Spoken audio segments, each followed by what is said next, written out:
everyone. My name is Megan Ralph. I am a certified eating disorder specialist and registered dietitian. I am going to be talking about eating disorder eating disorder awareness and management. First, to start, I just wanted to talk a little bit about some of the services we provide.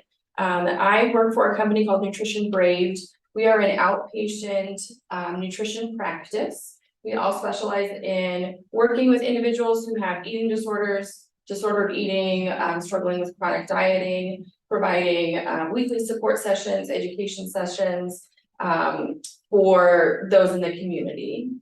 So at the end, there will be a little bit more information about Nutrition Braved if anyone is interested or if anyone has questions. Okay, so I figured we should start with kind of the basics. So what are eating disorders? Eating disorders are very serious but treatable mental health conditions. They can affect the physical aspect of health and the psychological aspect of health. So there can be some medical complications. It can impact someone's ability to grow, someone's ability to digest and absorb certain foods. It can definitely impacts individuals' psychological health. So a lot of individuals who struggle with eating disorders might have some co-occurring mental health conditions. They might have anxiety or depression or some obsessive compulsive tendencies. So there's a lot of impact to your physical health, emotional health, mental health associated with eating disorders. One thing that I think is always really important when we're talking about eating disorders is that they can affect anyone. So they can impact people of all ages, gender identities, cultures, religions, body shape, and weights. There is no discrimination when it comes to an eating disorder. There is no stereotypical appearance of what someone looks like if they have an eating disorder. Luckily, we have done a lot of research in the past couple of decades to really kind of look at what are some of the causes, what are some of the perpetuating factors, things that kind of continue someone's experience with an eating disorder. And it really is just that there is no discrimination as to who can struggle with an eating disorder or disordered eating. So that kind of mentality of it's always a younger female, middle socioeconomical class, Caucasian, with overbearing parents, that kind of stereotype is so vastly different from the clients that we're seeing every day. There's also a lot of biological, psychological, and then sociocultural factors. So in terms of biology, there is a genetic component to individuals with eating disorders. So if a parent struggles with an eating disorder, there is a little bit more likely for their child to be predisposed to that behavior. Does not guarantee that anyone is going to develop an eating disorder, but there's just a higher genetic link to someone whose family member also struggles. There's also, like I said, a lot of psychological kind of factors too. So an individual who maybe has more perfectionistic tendencies, someone who has difficulty with kind of standing up for themselves or holding a boundary or not wanting to disappoint people, someone who struggles with anxiety or mood disorders. Those are common factors that we might see in individuals with eating disorders, and then sociocultural factors as well. I think one of the most common things that I'm seeing in my sessions with clients recently is the impact of media, of social media, of society standards, what we should eat, how we should eat, what we should look like, what are these beauty standards, how do we prevent ourselves from looking like we're aging? What are kind of the expectations set for any sort of individual, any sort of gender identity, age, race? Like, what are those expectations kind of placed on us in society and what our lives should look like? Approximately 9% of the world population will have an eating disorder at some point in their life. This is a higher statistic than a lot of other medical conditions, a lot of other psychiatric conditions. 9%, this percentage probably is actually higher than 9. Anytime I talk about statistics related to mental health or eating disorders in general, I always want to point out that really to get this data, we have to have individuals with diagnoses. We have to have individuals who are seeking care, seeking treatment, people who are open about things that they're struggling with, people who are, like seeking that care. Many individuals who have eating disorders or kind of struggling, maybe it's disordered eating. They live in fear, they live in silence with their disorder because there is such a stigma around these disorders. People who don't know enough about eating disorders feel that this is maybe a disorder of vanity or something that people just wake up one day and they decide that they're gonna, do this because they want to look a certain way. It's really not about that.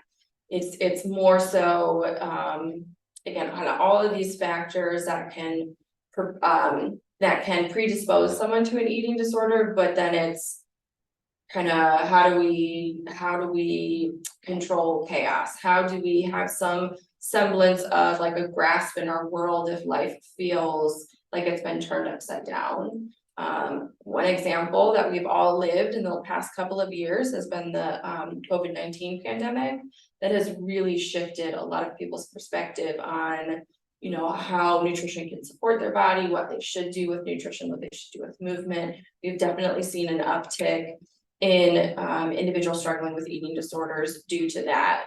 So if you think about it, right, everything has changed.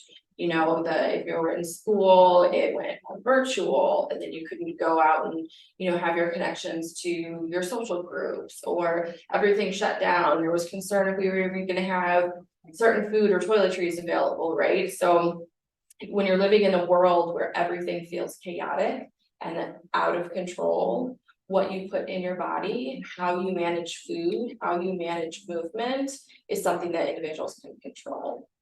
One thing that I thought that would probably be helpful that I did not actually include on here, just because I've been talking about it a little bit, is the difference between an eating disorder and disordered eating.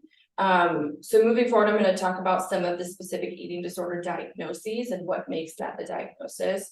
But disordered eating is still a problem, is still something where individuals are not nourishing their bodies appropriately. They are using food in a way that just does not provide consistent and adequate nourishment for their body.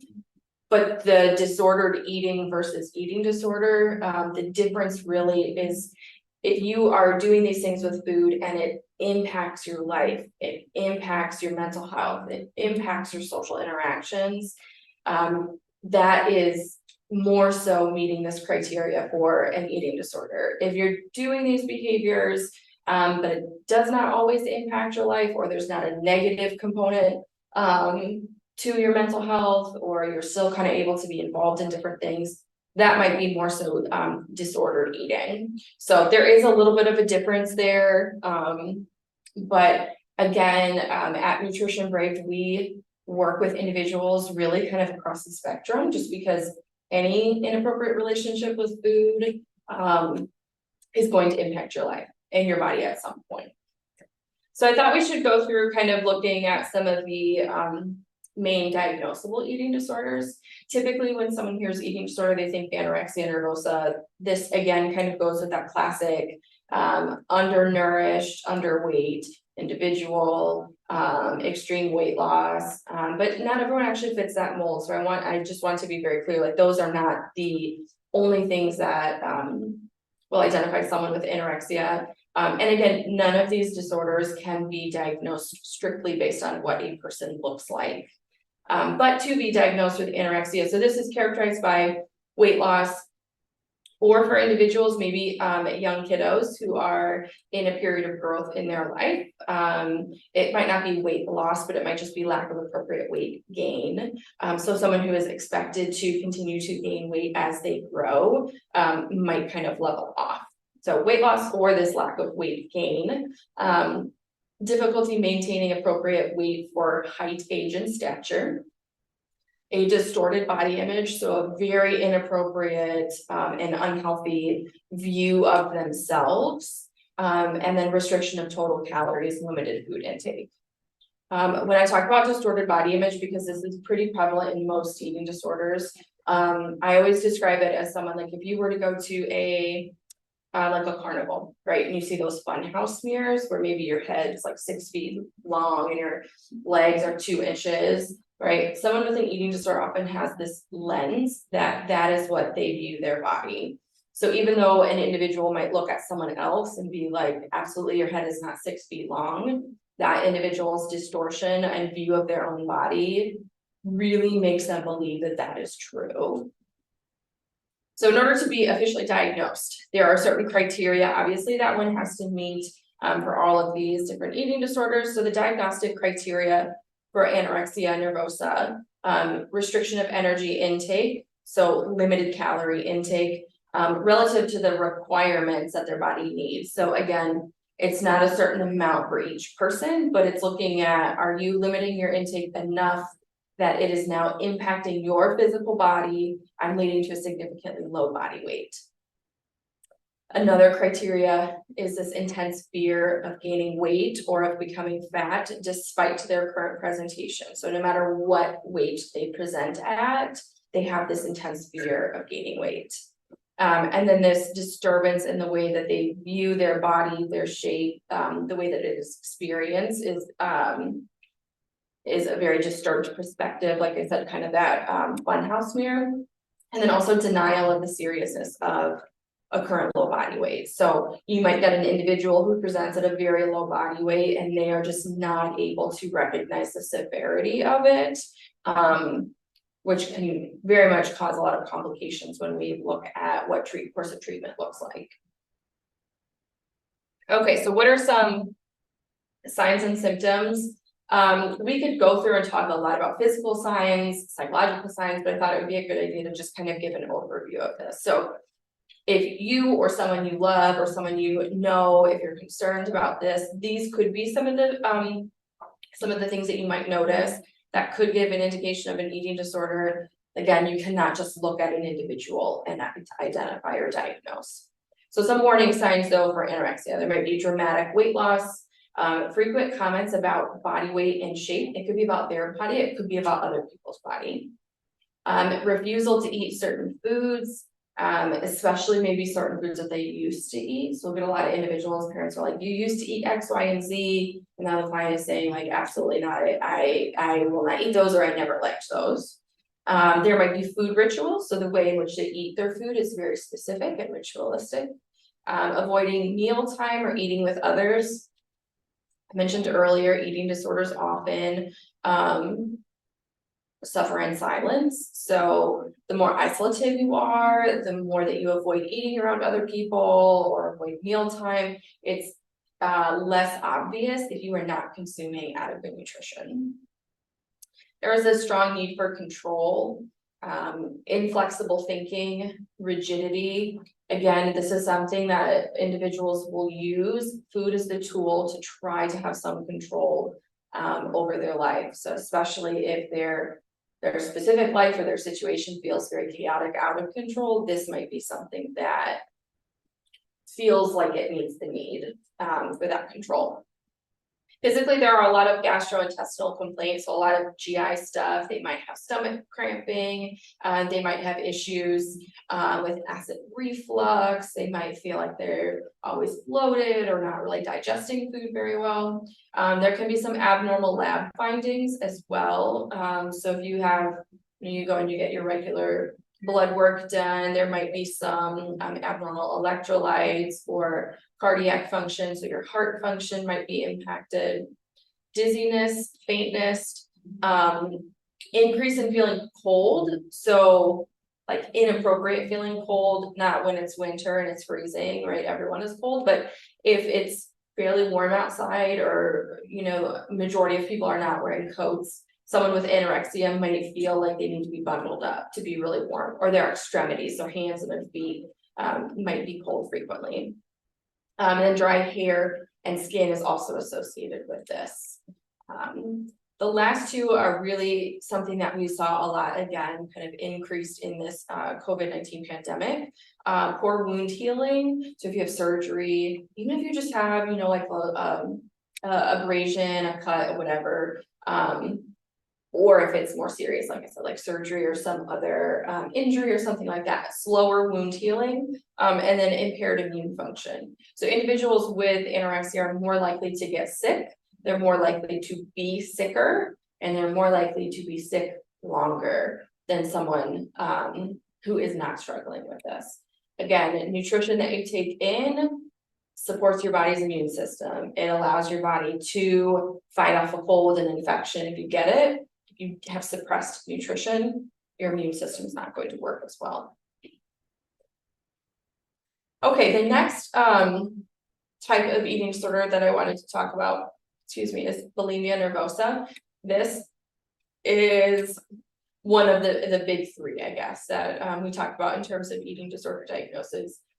This is characterized by a cycle of binge eating and compensatory behaviors. So binge eating, eating a larger amount of food than most people would in a discrete period of time, then compensatory behaviors, something done to compensate for that caloric intake. So whether it's self-induced vomiting, laxative abuse, diuretics, that's like water pills to get rid of the fluids in your body, periods of fasting where you're not eating anything, or extreme exercise. So all of those behaviors are potential compensatory behaviors done to kind of counteract that period of binge eating. Okay, so you're doing both. So diagnostic criteria, again, recurrent episodes of binge eating, sensing a lack of control over eating during this episode, recurrent use of these compensatory behaviors to prevent weight gain. It has to occur at least one time a week for 3 months. And oftentimes their self-evaluation, their self-worth, their perception of self is really negatively influenced by their body shape and weight. So again, some warning signs and symptoms. So sometimes it's hard because we have very specific diagnostic criteria for eating disorders, but actually a lot of people fall into like kind of this and kind of that, and so they don't fall into these boxes necessarily. So some of these warning signs and symptoms can be similar across the spectrum. But when we look at bulimia nervosa specifically, a lot of the times you'll see individuals engaging in a lot of dieting, looking at like this goal of weight loss, trying to control their food. These tend to become like the primary focus. So what am I eating? How am I eating it? To try to manipulate my weight or my body focus. Evidence of binge eating or these purging or compensatory behaviors. So that could be disappearance of a large quantity of food. It could be frequent trips to the bathroom after meals.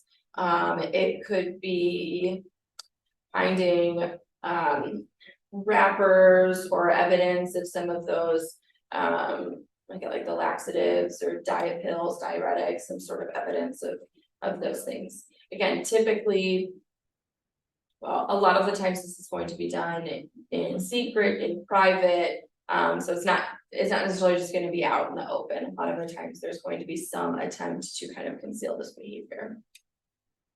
They also have some food rituals. There might be skipping of meals. So you might see individuals skip meals in the earlier part of their day, and then they would engage in the binging, purging cycle in the evening, practicing new fad diets or their eating patterns.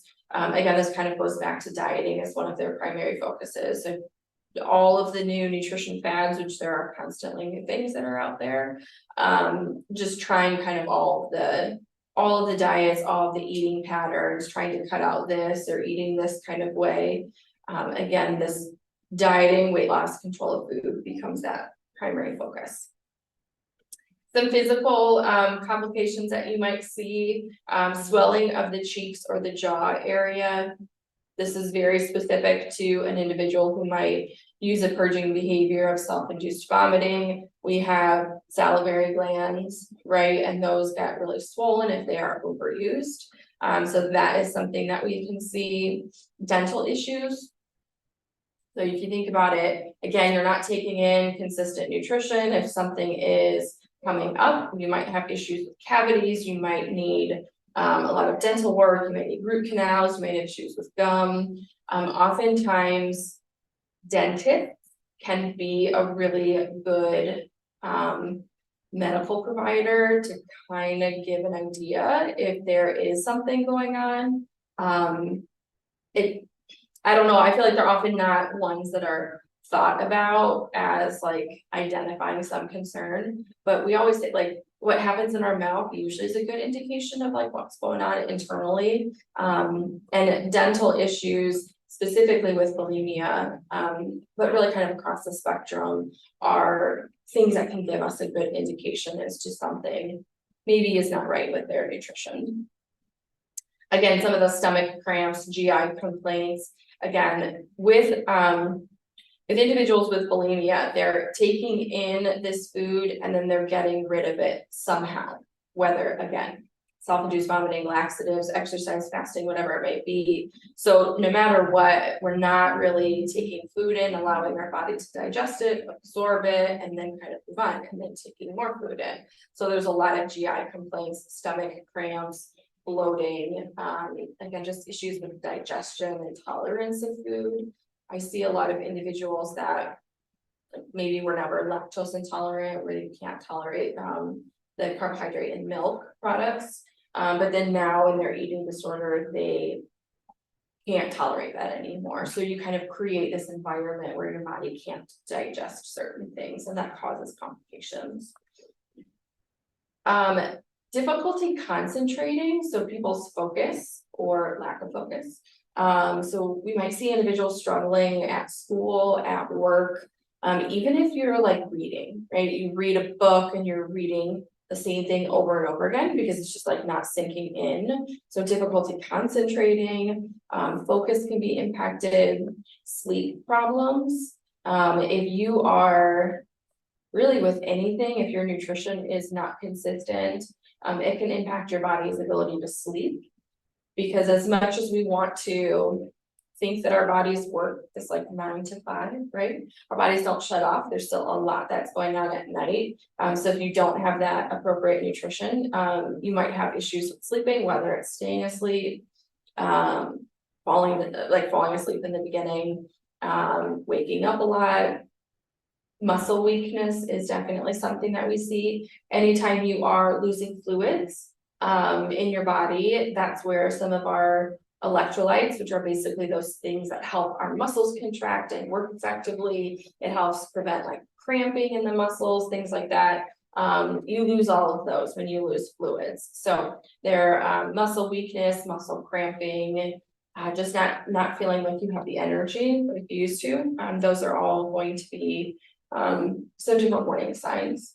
And then I mentioned earlier, a lot of individuals with eating disorders have some co-occurring psychiatric diagnoses. But specifically with bulimia nervosa, they are more likely to also struggle with self-injury behavior, substance abuse, impulsivity. So whether that's impulsive shopping, whether it's another sort of addiction, it could be just impulsive behavior, not really like using our critical thinking skills, kind of taking time to decide if this action is safe or not, just really being more impulsive.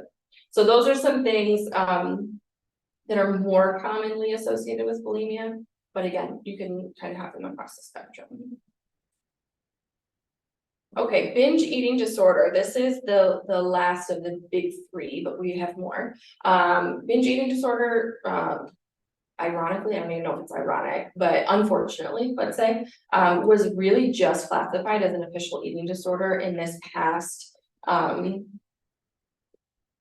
update of the DSM, which is a Diagnostic Statistical Manual. It's basically like the book in which all psychiatric disorders are identified, and that diagnostic criteria is listed. It was never classified as its own eating disorder until the last edition, which I believe was probably 10 or so years ago. So it's still fairly new in terms of diagnosis. But of all eating disorders, the majority of individuals actually would have binge eating disorder. So this is characterized by recurrent episodes of binging. So this eating large quantities of food, feeling a loss of control during the binge, experiencing shame, distress, and guilt. And then different than bulimia, individuals with binge eating disorders are not using any compensatory mechanisms. So they're not, again, doing anything to compensate, kind of rid their body of that calorie intake that they've taken in. So diagnostic criteria for binge eating disorder. There are recurrent episodes of binge eating with a sense of lack of control over eating. Okay, so experiencing this increased intake, but feeling like you don't have control over the experience, feeling like this out of body sort of like you're not really in control of what your body is doing. One, or you have to have 3 of these. So eating more rapidly than normal, feeling uncomfortably full, binging when not physically hungry, eating alone due to embarrassment, and feeling disgusted and depressed. So at least 3 of those criteria have to be met. It is associated with marked distress. So a lot of individuals with binge eating disorder also struggle with depression. There's a lot of shame, guilt, low mood associated with this. And then frequency, on average, it has to occur at least once a week for about 3 months before you can have this diagnosis. So looking at warning signs and symptoms for binge eating disorder, again, kind of evidence of this binge eating, disappearance of food, empty wrappers, containers, something that kind of shows this evidence of, that this binge has occurred. Fear of eating in public, hoarding or stealing food, scheduling or having rituals around binge sessions. So this hoarding or stealing food could be done in a way to have opportunity to binge at some point. Scheduling or like rituals around binge sessions. Some individuals plan the binge sessions based on their schedule, their life, when are they alone, when do they have opportunity. Other people, it is more random and less planned, but there still tends to be some rituals around it. There are disrupted eating behaviors, more sporadic eating, a lot of repetitive dieting and food rituals. Again, typically individuals with binge eating disorder, there is so much shame associated with it that the behavior happens in private, but in the public eye, there is this attempt to try to change your eating pattern. So that's where we see a lot of that yo-yo dieting or trying to kind of change their way of eating, try to show other people that they are, looking to change their eating behavior. A lot of eating alone, embarrassment, shame, guilt. I've already said those. Noticeable weight fluctuation. So this could be up or down or both. You could just kind of see that fluctuation. And then again, the stomach cramps, gastrointestinal complaints. Basically all of these, it deals with food. Food impacts our GI system. So you're going to see GI complaints with literally every eating disorder eating sort of experience. Okay, so this is another specific eating disorder that I wanted to touch on, ARFID, avoidant restrictive food intake disorder. I'm really glad we call it ARFID because it's a mouthful to say that. So this basically used to be like your picky eating, a selective eating disorder. So it is those individuals who are maybe so restrictive in their diet and people would just call them picky eaters. When does that kind of go from just picky eating to an actual eating disorder? This is individuals who, similar to anorexia nervosa, these individuals might limit their total calories, limit the types of food that are eaten, the quantities of food. They might have a limited or like a narrow window of acceptable food that they can consume. But there are no body image issues present. So anorexia, I said, there's a major fear of weight gain, a major fear of how their body appears or looks. Individuals with ARFID have none of that. There is no body image component to this, but their intake is severely limited, similar to anorexia. But a lot of times the motivation is different. So with someone with ARFID, a lot of the times it can impact their growth and development in children. So again, if you have, an 8-year-old who is in this growth period of their life, but their intake is so limited, it's going to impact their growth. It's going to impact their development. It's going to impact kind of their future physical health, just because of that decreased or diminished nutrition from the start. It impacts the ability to maintain basic body functions in adults. And weight loss often occurs. So the thing that's different about ARFID, a lot of the times, so this eating disturbance, again, is a little bit different. That motivation is a little bit different. There's a couple of different factors usually as to, or kind of subcategories that someone might fall into. So either they have this lack of interest in food or in eating. So there just seems to be no enjoyment in food, just no interest in it. It's just kind of like, like I wish I didn't even have to do it. We've had some clients that have said, like, if I could just take a pill to get my nutrition, that would be totally fine. If I never had to eat anything ever again, like that would be fine. So there's really this lack of interest in food. Avoidance of food based on sensory characteristics of it. So it could be a texture thing, right? Not liking mushy foods, not liking soft foods, really struggling with crunchy foods, whatever it might be, some avoidance of food or food groups based on the sensory characteristic of it. And then the other subtype is this concern about aversive consequences of eating. So this could be individuals who have really limited their food because they're fearful of choking, or individuals who have cut out, entire food groups because they have a fear of vomiting and one time they ate something and so they, are not able to do that again. Really that concern of like, if I eat this, something negative will happen, and so I'm just going to avoid that. So those are the kind of the 3 subtypes. Most of the time you can fit kind of into one, but you get some individuals that might have more than one of those.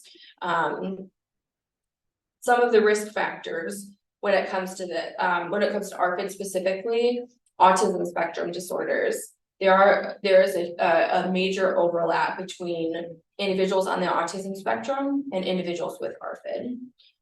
Individuals with ADHD, with intellectual disabilities, and then with co-occurring anxiety disorders.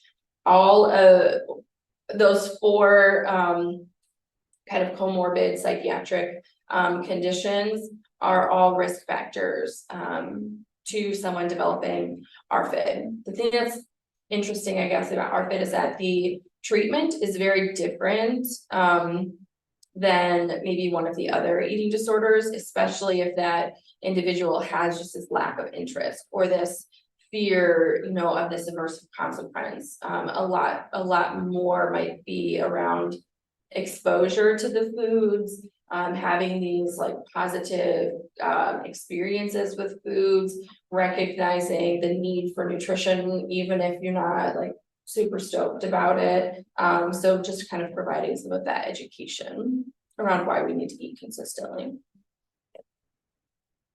The last one that I wanted to talk about is not formally recognized as a diagnosis, but this is very recognized in the eating disorder professional community. That is what we call orthorexia. So orthorexia was basically identified in 1998 as someone with an obsession with proper and healthful eating. So this fixation on healthy eating, so much so that it impacts your physical health and well-being. Again, not an official diagnosis, but we've definitely seen an increase in this type of behavior over the last decade. But honestly, with the pandemic, we really saw this increase. Oftentimes people want to eat healthier, right? They want to eat better for their body, for their physical health, for their mental health. They want to make changes in, what they're doing with food. So they want to be healthy. And then it can kind of continue to spiral and domino into this obsession. Where this becomes an issue is when it leads to physical, nutritional, like psychological complications. So individuals who are just trying to improve their health, they do not necessarily have orthorexia, but when it starts to impact their physical health and well-being, that's when it becomes more concerning. Oftentimes we would see individuals diagnosed with anorexia, but their tendencies or their motivation for what they're eating, what they're not eating, kind of fall in line more with this. I want to choose the best things for my body. I don't want to eat anything that has, any of these ingredients that has been deemed as bad or harmful or you shouldn't consume. And then really that fixation with it. So this could look like compulsively checking ingredients and nutrition labels, increased concern for specific ingredients. You might see, people really focused on palm oils or food dye or saturated fats or, whatever it might be, kind of really focusing on specific ingredients that there is concern about. Having a narrow group of acceptable foods considered healthy or pure, so only eating a certain type. So I'll eat chicken, but only if it's organic, pasture raised, free range, blah, blah, blah, blah, blah. Like having all of these limiting criteria on their foods. An unusual interest in the health and nutrition of others. So often these will be individuals who will try to engage others in conversations about what they are eating, why they're eating what they're eating, trying to provide some education or input on what other people should be doing. There's high levels of distress when these safe foods aren't available. So again, if there are only certain brands of foods or certain types of foods that they will consume and those are not available, high levels of distress. They often do not have the ability to be flexible in consuming something else if their food is not available. And then obsessive following of food and wellness influencers on social media. I feel like this seems silly, but this is huge. We see this literally everywhere. Every day we have these conversations with individuals about people that you're following, videos that you're searching, people that are influencing the way that you see food, that you view your body, that you want to eat. So it felt silly to even identify this, but it is incredibly present in these individuals' lives.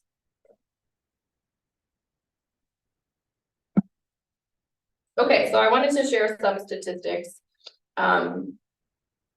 just about eating disorders in general, now that we have kind of talked through some of the major ones. Eating disorders are among the deadliest mental illness, second only to opioid overdose. I will repeat that. Eating disorders are among the deadliest mental illness, second only to opioid overdose. Unfortunately, eating disorders used to be the highest mortality rate for any mental illness. But unfortunately, this opioid crisis has taken over in the past decade. Less than 6% of people with an eating disorder are medically underweight.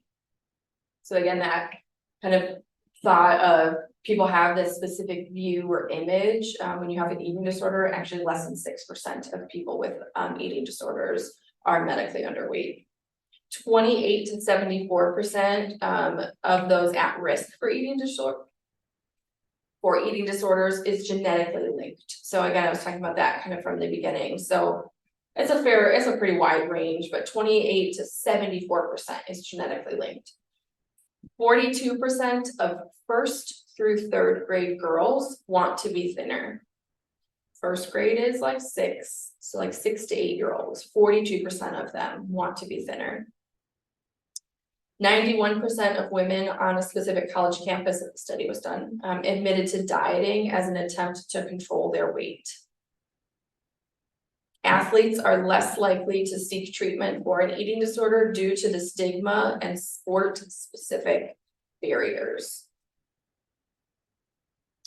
BIPOC folks with eating disorders are half as likely to be diagnosed or receive treatment than their Caucasian counterparts. And then lastly, eating disorders cost approximately $65 billion every year in the United States. So we've talked about what they are, we've introduced the concept of what they are. What do we do for management? Very complicated question that I have really simplified here.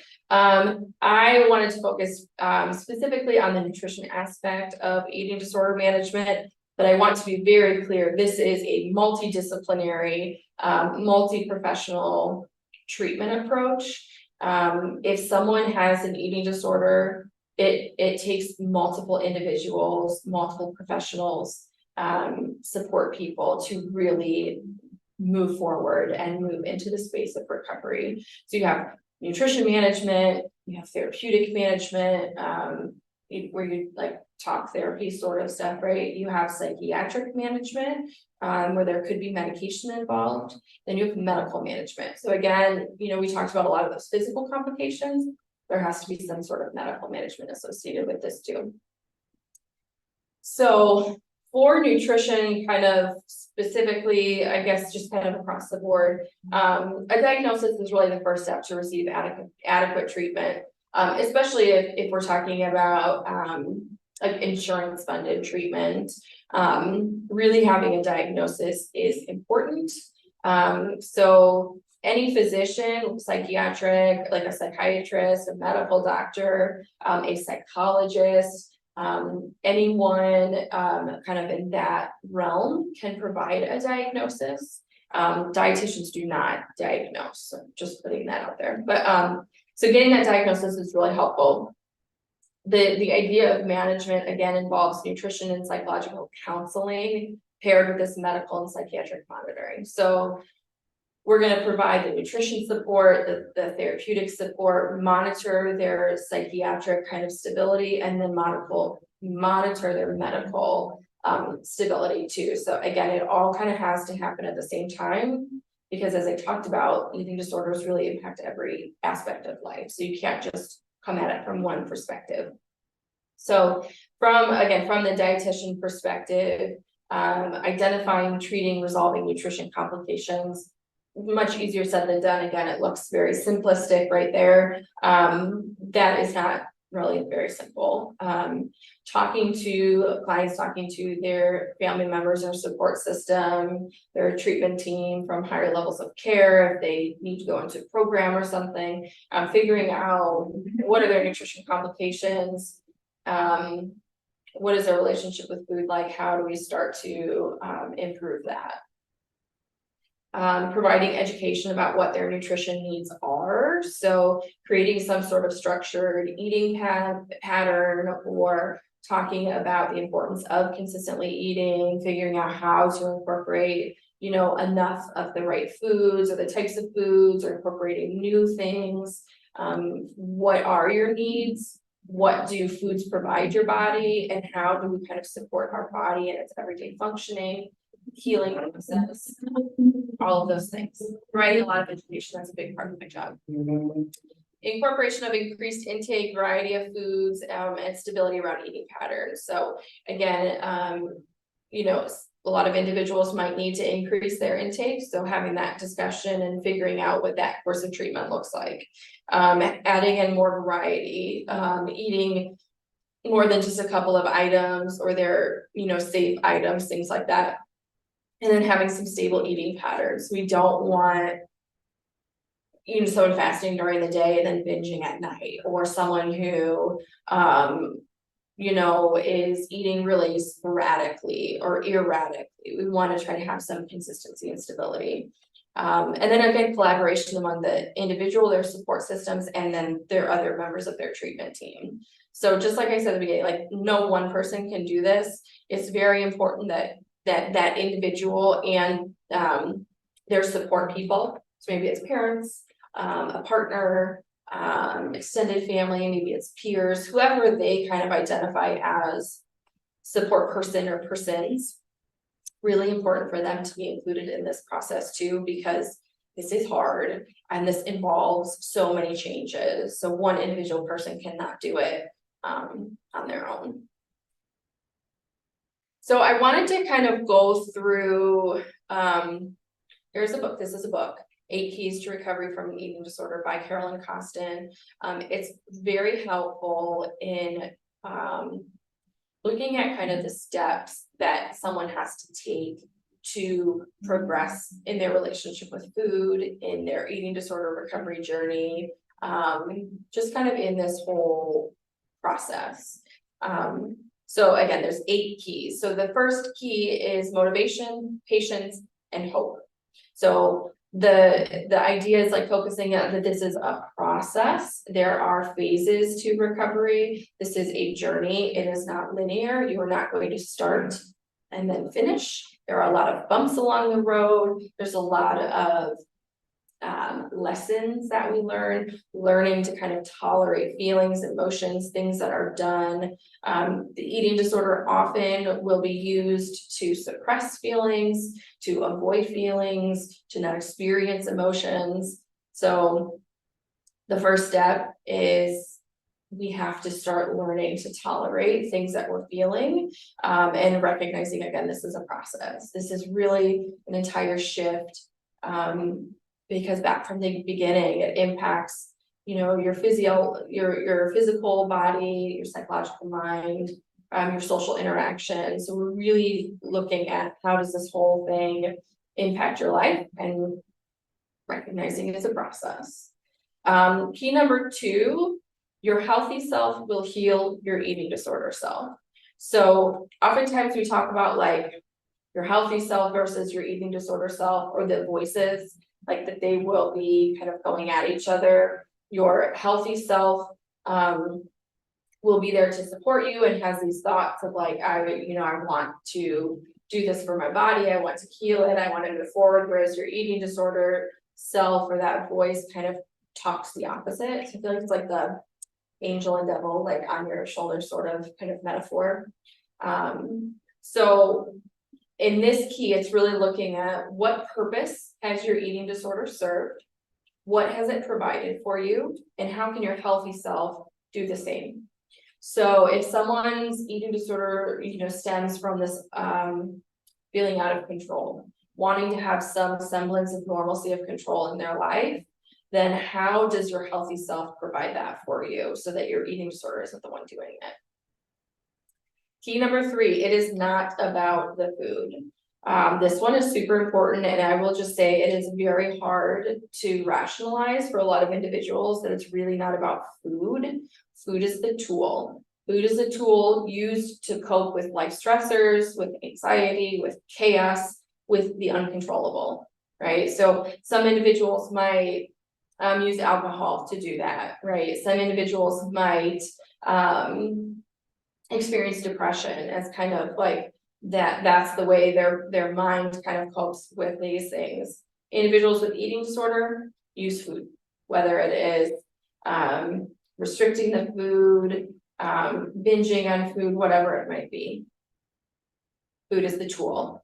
And what are the real issues behind the eating disorder? This is kind of what this key is starting to look at. It's not really about food. Food is kind of the surface, like what's beneath that, what purposes is serving, what do we need to kind of replace food with so that you can get your needs met.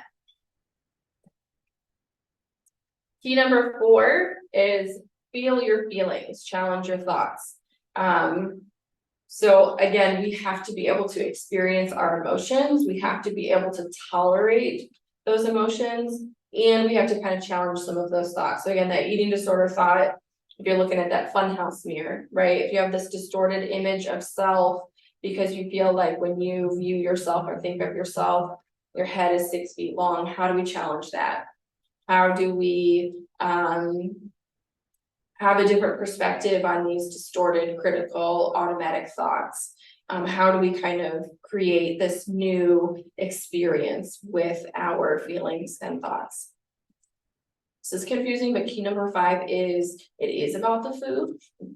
And the reason why is there is no opportunity for recovery from an eating disorder if you do not change your relationship with food.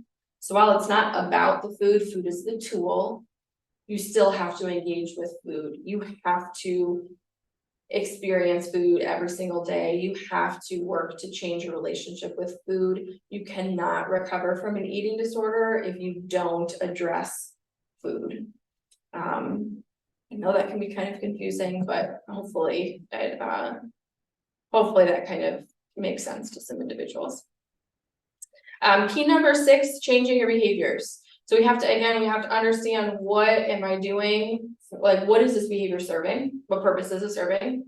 What are the feelings behind this behavior? And what are the activities that I'm doing that are sabotaging my recovery? So let's just give an example. If we know that we need to increase our intake, eat more consistently, eat a variety of foods, but a recovery sabotaging activity might be that you choose not to go grocery shopping as frequently as you need to, so you are running out of food available, or you have a food allergy, and so you intentionally will get things that have your allergen in them so that you cannot consume them. So what are we doing? What is the emotion, the feeling behind it? What is our motivation behind our behaviors? And are these things sabotaging the recovery? With this entire process, but specifically when we're looking kind of at this idea of changing our behaviors, we have to possess some self-compassion. I honestly think that I talk to literally every patient every single day that I have sessions with about this idea of self-compassion, giving yourself grace, understanding that this is a process. It is an imperfect process, and self-compassion and just support for yourself is super, super important. Key number 7, reaching out to people rather than to your eating disorder. So use your support people, your treatment team, friends, to provide that emotional, physical, and psychological support. I have individuals tell me that their eating disorder is their best friend.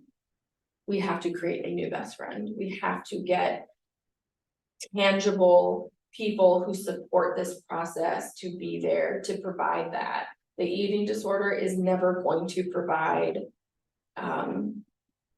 positive experiences, positive support. A lot of times individuals feel that they have become so isolated because of their behavior or their disorder that they don't have other individuals. So it's important to get people connected to, to providers or support groups, peer mentors, whoever it might be, if they don't feel like they have those support people, because it can't just be the eating disorder. And then the last key is finding meaning and purpose. What am I recovering to? A lot of my clients will talk about their identity, and they don't know what their identity is if it's not an individual with an eating disorder. You might have people who've been struggling with this most of their life, and then you tell them to stop engaging in this, and they don't know who they are or what they are or how to describe themselves without using these as identifiers. So what is the meaning and the purpose of your recovery? Getting in touch with your soul self, identifying something outside of the eating disorder. So for some individuals, if spirituality is something that they incorporate into their life, this can be really meaningful, but it doesn't have to be a spiritual meaning. It can really just be, who am I if I don't have an eating disorder, and what do I want to be? What do I want to be remembered by? So this one can take a lot of emotional support, but it's absolutely necessary to be able to get to a place of recovery. Recovery from an eating disorder is 100% possible. It just takes a lot of time, a lot of effort, a lot of courage, and a lot of support. So on here, I just put some resources that I think are really helpful. They can be educational resources. It could be if you're concerned, if you have questions about someone who might have, who might be struggling with an eating disorder. And then I just wanted to end kind of with our information again. My name is Megan Raup. I am a certified eating disorder specialist and outpatient registered dietitian. The company I work for is Nutrition Braved. We provide nutrition counseling for eating disorders, disordered eating, chronic dieting. We see adolescents and adults. We see individuals in person. Our office is located in Naperville, or we provide a virtual space for nutrition counseling. And one thing that I'm very excited to be able to say is that we also take insurance. So there are 4 major insurance plans that we are in network with, that we could help connect individuals with to have our services. So thank you, everyone. I really appreciate this opportunity to be able to come out and talk about this. I've been working in this population for over 11 years, so I'm very passionate about it. So I appreciate the opportunity to be able to spread my knowledge. So thank you.